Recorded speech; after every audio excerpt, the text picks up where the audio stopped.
Om Sang Saraswati Namaha. Namaste. Namaste. In this session, we'll begin the study of chapter 6 on page 91.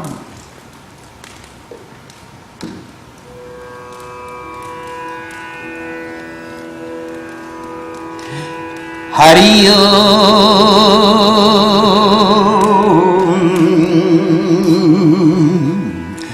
Bhayang Soma Pratitaba Mananatu Nushu Bribrata Prajavantat Satemagi Eshate Rudrabaga Sahaswam Kagiyatang Jushaswasashete Te Rudrabaga Buke Puspastu Abharutamadiya Mahyavam Devam Trayambakam Yatahano Vasakyasgyat Yatanasri Sakyasyat Yatahano Vasakyasagyat Besajanga Se Besajanga Beshwaya Purushaya Besajang Shukam Heshak Beshake Trayambakam Yatamake Sagandim Pati Vedanam Urvarukami Babandana Dito Mukshi Mamuta Triambakam Yajamake Sagandi Pushti Bardanam Urvarukami Babandana Mrityo Mukshi Yamamritat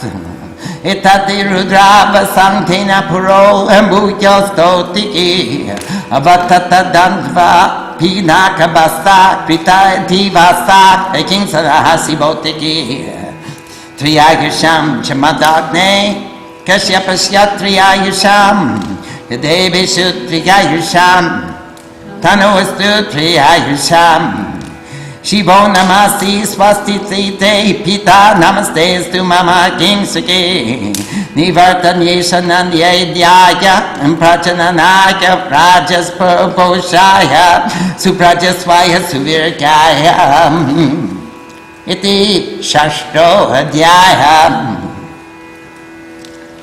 Chapter 7. Hari Om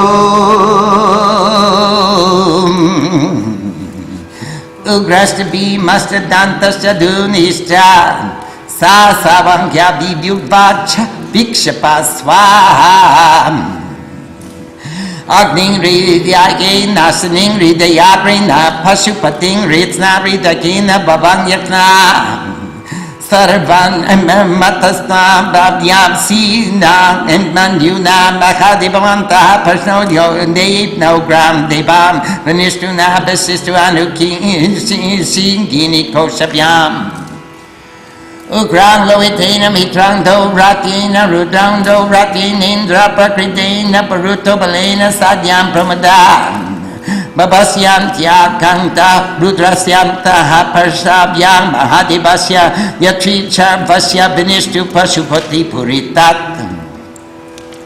Lomabhyat Sva Lomabhyat Sva Tvate Sva Tvate Sva Loitaya Sva Moidovya Sva Moidovya Sva Mangsevya Sva Mangsevya Sva Snavavya Sva Snavavya Sva Stavya Sva Stavya Sva Majavya Sva Majavya Sva Ritse Sva Payave Sva Ayasaya Sva Prayasaya Sva Sanyasaya Sva Vyasaya Sahodhyasaya Sva Suche Sva Sochate Sva Sochmanaya Sva Shokaya Sva Tapase Sva Tapate Sva Tapyamanaya Sva Taptaya Sva Karmaya Sva Nishkriti Sva Kayasiti Sva Pesajaya Sva Nyamaya Sva Takaya Sva Mridave Sva Brahmane Sva Ramadhyayi Sva Vishvevyo Devevya Sva Dyava Prithivibhyam Sva Iti Saptamo Adhyaya.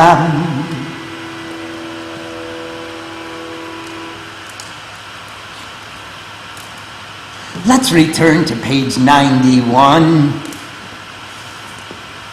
Praise to Om O Lord of devotion, who shines like the moon, you have bestowed upon these bodies as the vehicle to carry the mind, that we may delight in the vow to serve all beings born. Please, give us, let these bodies, which are the vehicles that carry the mind, the privilege of serving all beings born. O destroyer of all sin, Rudra, reliever of sufferings, you who have the wealth of pure being, come as the Father of pure being, come as the Father of the universe, and purify us. So you are both the Father of pure being and you're the Father of the universe, and we, pure beings of the universe of pure beings, would like to be blessed with pure being. And you're the Dad, so come and give us a blessing. I am one with God. O Rudra, establish your pure truth within us and destroy our animalistic nature. We are worshiping Rudra, the reliever of sufferings, as the Father of the three worlds, and pray that he bless us with peace, unselfish love, and perfection in our every endeavor. You are the cure of all cures for cows, horses, ewes, and humans. You are the medicine. Give peace and comfort. Yours is the only remedy that we want to partake of. You've got the only cure for us. We worship the Father of the three worlds, who emits the excellent fragrance of the wisdom of the Lord. As a cucumber is released from its bondage to the stem, so may we find liberation in the unity of oneness. We worship the Father of the three worlds, who emits the excellent fragrance which nourishes all.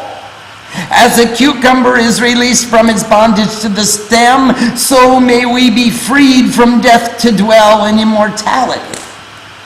Two forms of Triambaka Mantra. Hey Rudra, reliever of sufferings, come with your bow and your trident and protect us from all sin, destroy all enmity, and establish us in truth. 3 lifetimes filled with bliss is the blessing from Jamadagni. From Kashyap, 3 lifetimes more. All the gods and goddesses grant 3 lifetimes filled with bliss. Let that be unto you 3 lifetimes filled with bliss. That's 4 times 3. That's 12 lifetimes filled with bliss for every grain of karma that we put into the fire. We are bowing to you, who is established as the Father of the universe, Shiva.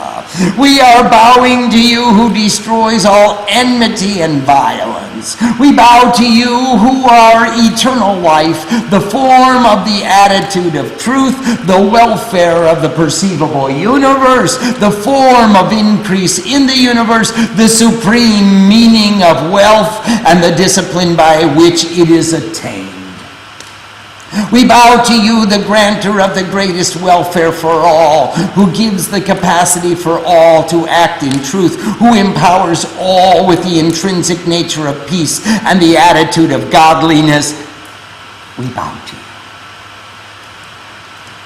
And thus ends the 6th chapter. Let's go to the 7th chapter.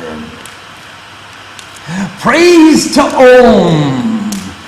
We worship he who is terrible, who is formidable, who is darkness unknowable, the consecrated fire, whose greatness has spread through all existence. I am one with God. So he's terrible if you're in opposition to goodness. He's terrible to asuras. He's formidable because if you're in the opposition, he's quite an opponent to face. He is darkness. He is unknowable. He has taken away all the darkness. He is the consecrated fire. He is illumination and the purifier, whose greatness has spread through all existence. Unite with the one. I am one. With our pure devotion, we call Agni, the light of purification, to our hearts. We call the God with the thunderbolt to our hearts. That's Indra. With a full heart, we call the Lord of animals. That's Pashupatinath. That's Shiva. Who is all existence, who is pure being in the hearts of all, the supreme Lord who rules over all, the great Lord who is the perceivable universe, who is the offering in sacrifice, who is the most excellent and most wealthy, who is perceived as the storehouse of treasure. In fact, that's where our treasure lies, with Shiva. All the other forms of wealth are just little systems of support which allow us to come closer to Shiva. With the red of pure love, we worship the formidable one. With purity, we worship friendship. And isn't it true that we always regard all of our friends with the greatest of purity? In fact, without purity, how can we have a friend? With great detachment, we worship the reliever of sufferings. With most excellent actions, we worship Indra, the rule of the pure. With great strength, we worship the Maruts, the winds of freedom. With the greatest devotion, we worship the God of efficiency. We worship the spirit of all being in the throat, the reliever of sufferings on the two sides, the great God in the liver or midsection, and the most generous Lord of animals in the heart. Again, that's Shiva, Pashupati.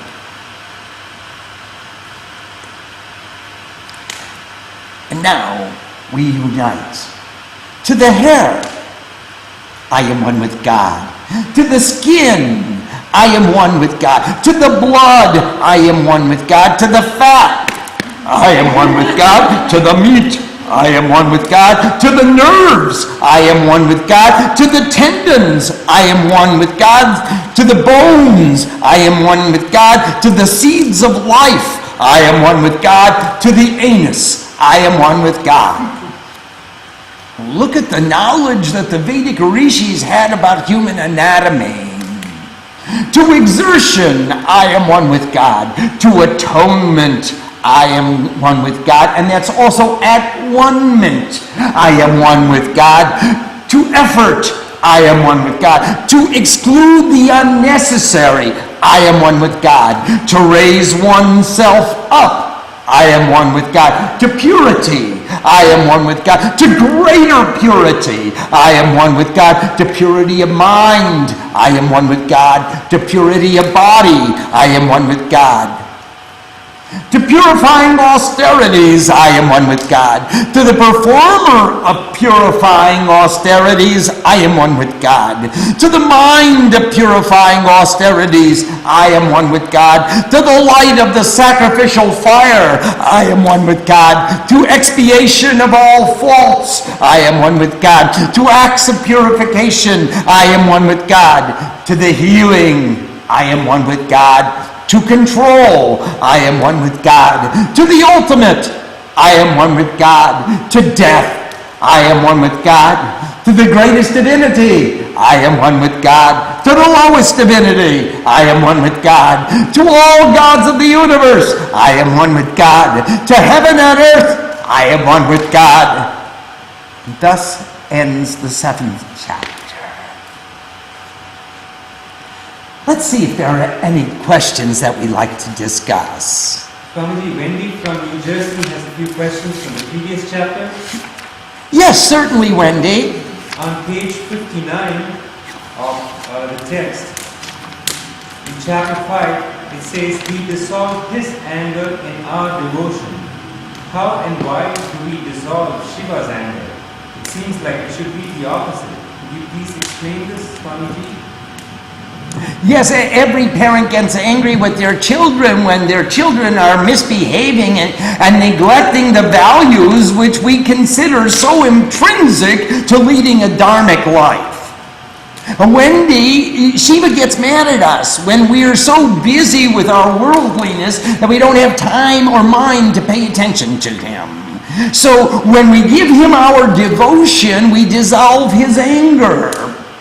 And in this way we purify ourselves and we become more at one-ment, in attunement with that supreme divinity, but through the offering of devotion. Swamiji, a question again from Wendy on page 69 from the previous chapter. It says, chapter 5 verse 59 says, we bow to he who is established within the multitudes. What are these multitudes? The multitude of everything, Wendy. Any multitude you wish to define or as far as you can conceive, that is your multitude. It could be the multitude of all manifested existence. It could be the multitude of every object and relationship in existence. It could be the multitude of the infinite. How broad is your multitude? That's up to each of us. Kumari from Ballyhoo has a question, Swamiji. Namaste Ma and Swamiji. Can Swamiji comment on how the maruts are associated with the wind? How many maruts are there? There are 49 maruts. They are associated with the wind. They are the sons of Diti, who were cut into 7 pieces, and then again each piece was cut into 7 pieces. They became the entourage of Indra, and they live in the desert, and they are the warm breeze, what we call the Lu, the hot wind that comes across the desert is the breath of the maruts. Swamiji, I have a general question about visualization. Yes, please. Because we had a discussion about Bhuta Shuddhi a few days ago. Yes. In general, when I close my eyes and I try to visualize anything, all I see is blackness. So how does one cultivate the power of visualization, and how important is that? It is very important that we cultivate it. And the best way to cultivate it is look at your Ishta Deva or Devi. And look at the murti, or your object of your symbol of divinity that's on your altar. And look at it very, very carefully and very, very closely. And with great admiration and great adoration, look at that image and then close your eyes. And continue to look at that image. Just as it was outside, just so it is inside. And don't allow the screen to go black, and don't allow all kinds of other movies to come across the screen, but just keep that image focused in center. Every time the mind wants to move to another image, bring it back to that image, and if necessary, open your eyes, and then take a snapshot and close them again. And after some time of practice, then we will be able to take snapshots and hold them on the screen for longer and longer times. That is the visualization. As we see, as we perceive outside, so also we perceive inside. That is the visualization process. Swamiji, Nilima from New Delhi has a question. Namaste, Nilima. In chapter 7, verse 1, we worship he who is terrible. Why is Shiva terrible? Thank you. Nilima, Shiva is terrible because he has such a strength, he has such prowess, he has so much courage that he is undefinable to us. And anybody who comes into opposition to Shiva will just quiver with fright just to see his strength, his efficiency, his courage, his weaponry, his capacity to dissolve enmity within an instant.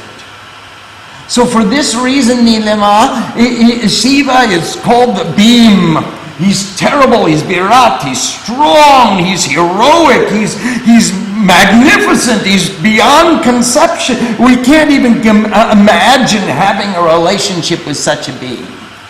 And it was a similar experience that Arjuna had when he saw in chapter 11 of the Bhagavad Gita, he saw the Virat Roop of Vishnu, and Krishna became the Vishwaroop. And he saw the entire creation within Krishna, and all the gods and all the Asuras and everything manifest, everything born, and it was too much for him. And he said, Krishna, I can't grok it all. I can't take it in. You're too much for me. It's terrible. It's frightening. I'm quivering with fright to see the magnanimity of your infinite form.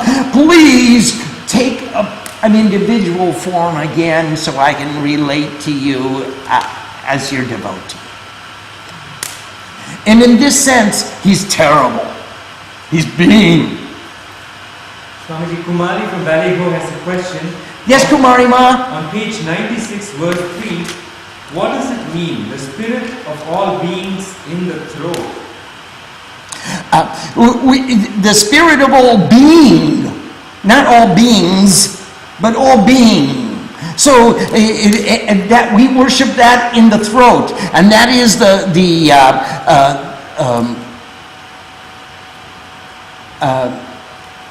Bhavashya Kantyang in the Kanta.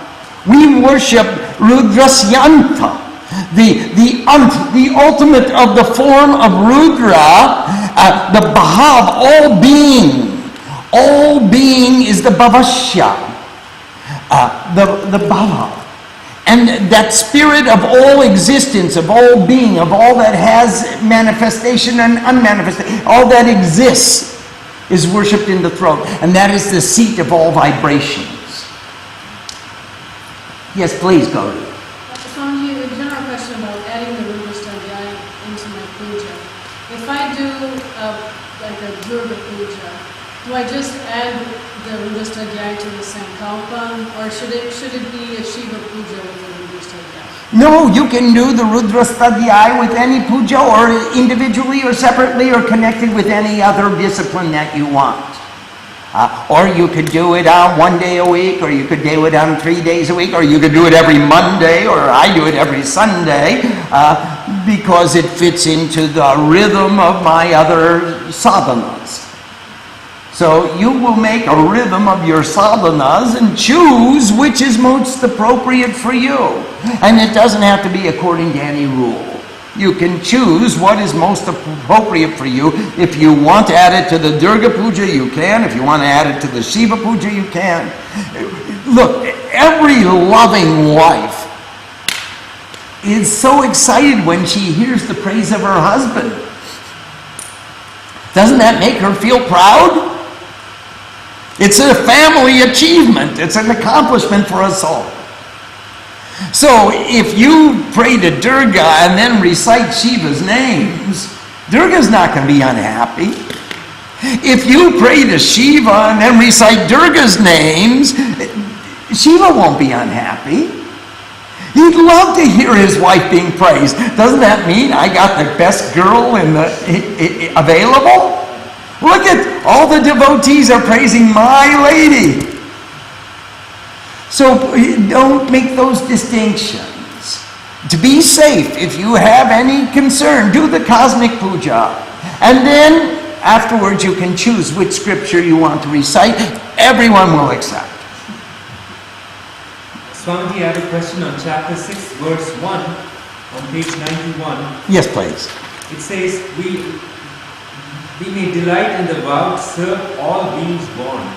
This seems to be a very lofty vow in the sense that there are billions of beings that are born, Swamiji. And so, how do we discriminate, or should we discriminate in choosing whom we serve? Every time you lift your voice in praise to God, you are serving all beings born. You are putting out into the atmosphere the vibrations of purity and clarity and love and rejoicing in the presence of God. That is the service of all beings born. There's also the vow of the Bodhisattva. We call him an avatar.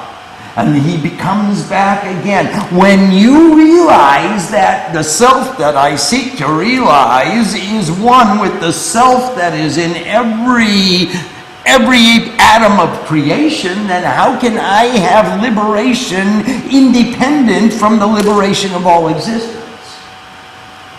So therefore, I'm going to take the vow to come back again and again and help everybody get liberated.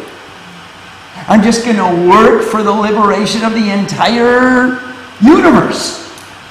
That's the only reason we take a body. Now put that in your memory and come back to this world. Just remember that the next time you take birth. Gee, I came back here to get everyone liberated. I have no problems. I have only solutions. I have come to this universe and manifested in this universe just to make everyone liberated. So now what's my duty in life? I want to be an example of someone who is striving towards liberation for myself and for my bigger self, my grand self, which is manifest in every other object, every other being, every other person with whom I come into contact. I have the duty to radiate, to convey an inspiration to get liberated. It's the only way I'll get free. If I want to get free, then every time I go to the grocery store or to the mall or I drive down the highway, I'm going to be out there just trying to inspire the rest of my being to be as liberated as possible. That's the only reason I go outside. Swami, Parvati has a question, Swami. Parvati. Yes.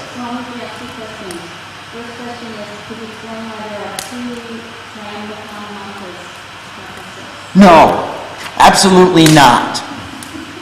I didn't write the original text, so I can't explain why there are two. But I can tell you that there are two, and they have different meanings, and they are both intrinsic to the worship of Shiva. One is we worship the Father of the three worlds who emits the excellent fragrance of the wisdom of the Lord. And as a cucumber is released from its bondage to the stem, that's similar to both mantras, so may we find liberation in the unity of oneness. That's the first one. And the second one is we worship the Father of the three worlds who emits the excellent fragrance which nourishes all. So the first one is the fragrance of the wisdom of the Lord, and if you can smell that, then you're a lot closer than you are very close to the goal. And the second is the excellent fragrance which nourishes all. And many of you have come in contact with that excellent fragrance. Now, as a cucumber is released from its bondage to the stem, so may we be freed from death to dwell in immortality. So the first one says we're looking for liberation in the unity of oneness. Thank you, Shiva. And the second one says we want to be freed from death, and that means, to me, the death of neglecting my spiritual life to dwell in immortality where I'm always in bliss. If I neglect my spiritual life, that is death. If I only think about my material life, that is death, and now I dwell in more immortality when I'm saved from that death. So there are two Mahamrityunjaya mantras. There's a third one, which is Jum Sa, and all the variations which come from it. That's the Bij mantra. Why there are two, the rishis perceive two mantras. I can't tell you the reason. Your second question? In chapter 7, that Shiva is referred to as the Lord of oneness in verse 2 and also in 3, and that image seems to be prevalent throughout this. Absolutely. What is that meaning? It has many levels of meanings, as there are sadhus. One means that he is the one who can control our animalistic nature and our animalistic passions when we behave like animals. And that means not using our logic or reason, just acting on pure emotion. There's another level, which means that he's the Lord of all animals. That means that everything that inhales oxygen, or everything that inhales, everything that eats, everything that walks, everything that moves, because we're all part of the animal kingdom. So he's the Lord of all the animals. He's the Lord of all beings born on the earth. So there are many levels of meaning. Those are a few of them. As many as there are individuals, and as prolific is your imagination, so many ways you can define what are the limits of infinity. And then again, there's got to be something beyond the definition. Wendy from New Jersey has a question. Can you comment on the great God in the liver? This is on page 96, Swamiji, verse 3.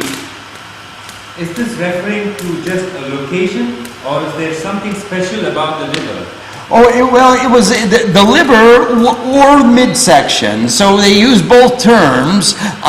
They're saying that the great God that resides in the middle, that controls all the digestion, that assumes all the nutrients, removes the nutrients from the food, it secretes the bile, which will break down those nutrients so that we can use them and put them into a useful function in the body. We can derive nourishment from them. So here he's Shiva and the most generous Lord, the great God. He's Mahadeva in the liver or midsection. So that's how it's phrased in the text. Swamiji, Kumari from Bellevue has a question on the blessing mantra from Jamadagni and Yes. Kashyapa. She says, why is it 3 lifetimes? And could you comment further on the meaning of the mantra? Ayu means life. Sham means bliss. Traya means 3. So Traya, Ayu, Sham, 3 lifetimes filled with bliss is the blessing from Jamadagni. From Kashyap comes 3 lifetimes more. All the gods, Yadevishu, and goddesses, because it's neuter genitor, all the gods give you 3 lifetimes more. Tannoastu, and may that be unto you. 3 lifetimes more filled with bliss. So that's 12 lifetimes filled with bliss. And generally we calculate that by how many grains of karma you put in the fire, grains of rice. So if you chant the Chandi Pat, there's 700 oblations. If you give 5 grains of rice, you do the math. But it's a lot of blessings. It means that in one Chandi Homa, you got thousands and thousands of blessings to the 12th power. And there are 12 sons of Aditi. And she is the mother of the gods. And she is the mother of non-duality. She's Aditi. Diti is 2. And Aditi means without 2. So Aditi has 12 sons, and all these 12 sons give 12 blessings, and the 12 blessings come from all the gods and goddesses, and Kashyap and Jamadagni and Srimani joined to give you lots of blessings. Now, count how many times you've recited the Chandi at the fire, and that's how many lifetimes you'll have that'll be filled with bliss. Swamiji, Wendy has a follow-up question to my question. If we are to serve all and see God in all, what do we do when we are confronted with a person that treats us badly? How do we know if we should walk away so as to not to create more karma? walk away. Absolutely, Wendy, walk away. And walk away and cool. And find your center. You're not required to respond to every stimulus. Put a moment of discrimination between the stimulus and the response. Absolutely walk away. There is no harm. Think about what you want to say. How can we negotiate? So then if we can't negotiate, then either we have to call on a higher power to intercede, or we have to surrender. And that's the only option. So absolutely there's no harm in walking away. Or at least closing off and being silent for a moment. There is no difficulty. Swamiji, Usha from Canada has a comment. Yes. Swamiji, I'm thinking that the liver that we referred to earlier also stands for holding anger. Could that be a probable interpretation? Well, it could be. That means that the great God will control all of our anger. The great God will absolve us from all anger. But it's also the whole midsection, really. So it is a specific organ, and it is a whole midsection. So it could be, this is the Manipura, this is the seat of all the gems and jewels. May this Manipur chakra be filled with the divinity. But yes, absolutely. It could refer to controlling anger as well. Thank you, Usha. Swamiji, Nilima has a question. Why is Shiva called Pashupati, the lord of the animals? That's one of his titles, Nilima. It was a story that Shiva became the Pashupati because he was the lord of all beings born. So he became the Pashupati. Swamiji, I have a question on verse 3. They say the red of pure love. And in general, how much attention should we pay to colors when we wear our clothes or when we carry on our activities and are doing our daily karma? Generally, the red stands for pure love and passion, and the white stands for purity and consciousness. The yellow stands for purity, and Srima's red and yellow means she's in love with purity, and she walks around and carries herself as someone who loves purity and exudes purity wherever she goes. The Gerua cloth that the sadhus wear stands for renunciation or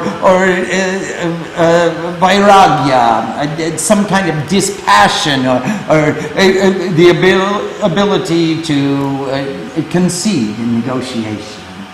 Every one of our colors has a specific meaning, so it's quite important.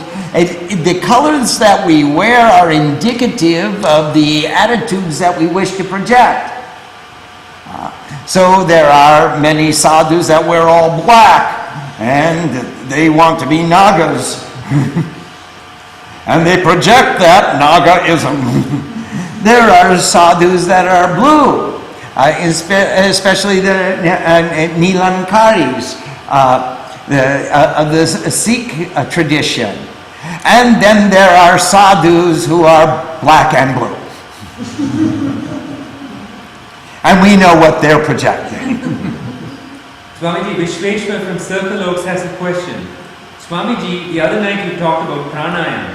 You said to bring in God's light through the left nostril and breathe out through the right. Are you always breathing in only on the left? No, when you do alternate nostril breathing, you breathe in through the left.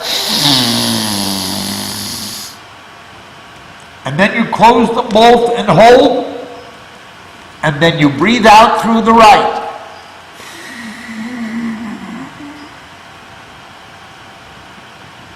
But after a few repetitions of alternate nostril breathing, you can just sit back and breathe normally. Maintain your pranayama. Don't have to touch your nose anymore. Swamiji, Dilip Praheja has a question. Namaste, Dilip. Pashupati and Gayatri have 5 heads. Is there any connection between the 2 deities? And all the heads have different colors and different aspects of the moon. Could you please elaborate on that? Gayatri has 5 heads, and also Shiva has 5 heads. Brahma used to have 5 heads as well, but he got caught telling a lie, so he lost his head. There are various reasons. Gayatri's 5 heads are indicative of all the 5, so she unites all the 5. Shiva's 5 heads also, he has 5 intrinsic qualities. Sadhyojatak, who always gives birth to truth. Bhamadeva, who is the Lord of love. Aghora, who is free from fear. Tatpurusha, who is that perfect, full, complete consciousness. And Ishana, who is the Lord of all, or the ruler of all, or the perceiver of all. And Gayatri has 5 heads which indicate her 5 different qualities, and she harmonizes all the 5s. So she's the 5 organs of knowledge, she's the 5 organs of action, she's the 5 constituent elements of existence, and she's the 5 tanmatras. She's all the 5s. Wherever you find 5, you find Gayatri illuminating her wisdom over all the 5s. Question from Michael from Colorado. Swami. Namaste, Michael. Namaste, Karen. This is about serving others, and as a follow-up to Wendy's question, does turning the other cheek mean shifting your attention away from that which is distressing you and putting your attention on something that brings you joy? Not necessarily, Michael. Turning the other cheek could also mean diffusing the immediate conflict and looking for solutions rather than trying to dwell on the problem. So that could be another form of turning the other cheek. It doesn't mean necessarily withdrawing. It means temporarily pausing. So we arrive at a solution which fits everyone. We arrive at a conclusion which is a resolution for everyone. I don't think it means necessarily acquiescing or surrendering. Swamiji, question from Vishweshwar on pranayama again. Yes, Vish. Regarding where God's energy comes from, which we breathe into the left nostril. On the club, Yahoo Club, someone said that they thought that high energy comes only from above, and another said high energy comes from the earth. Where does the highest energy come from? Wherever you put your attention, Vish, there's the highest energy. And it's all around you. It's above, below, and in front and behind you. So Vishweshwar, wherever you focus your energy, there is the highest energy. That is from where the highest energy emanates. So it's not one fixed place, because you're looking at existence in 2 dimensions. You have to look at the existence in 4 dimensions. You have to look at it in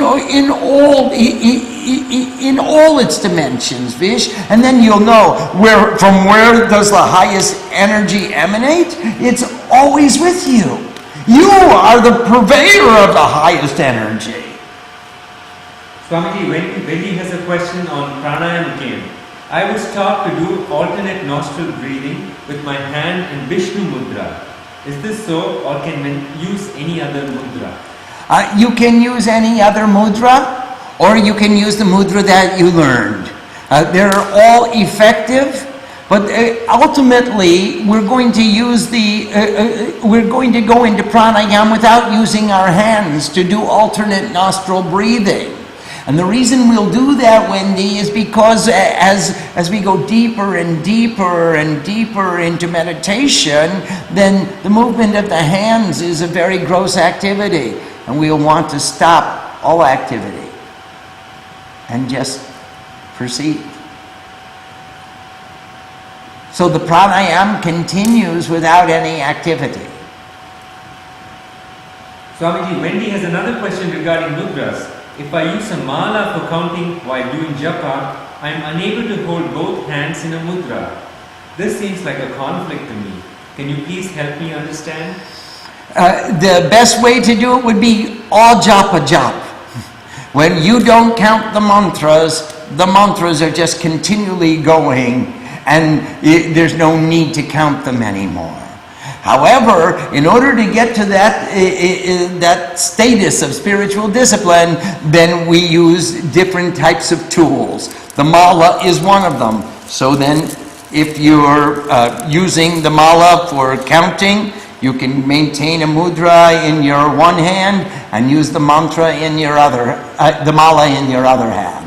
This will be a way to center you and quiet you down so that you have the capacity to move deeper and deeper into meditation. Then you would also, when you're doing a yajna, you would use the mala in your left hand, make the offering to the fire with your right hand. Swaha. So yes, we use some tools so that we can go beyond. Then we can be free from the tools. We won't need them again.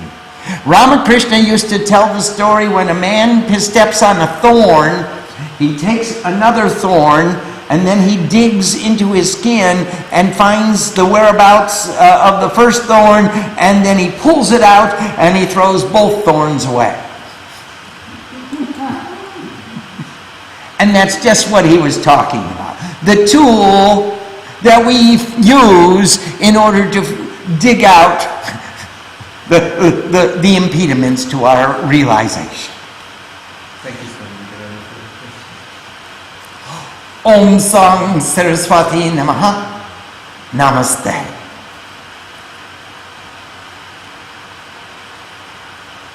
Namaste, everyone. Thank you very much. Tomorrow night we'll attempt to do chapter 8, which is called the Chamakam. And it's a pretty long chapter. We'll see if we get into it or get through it. Tonight we had 2 short chapters, so it was quite possible for us to get through. I'm very sorry and apologize for our technical difficulties, but thank goodness Kumari is here to guide us through how to set it back, and Angel gives us her blessing. Namaste, everyone.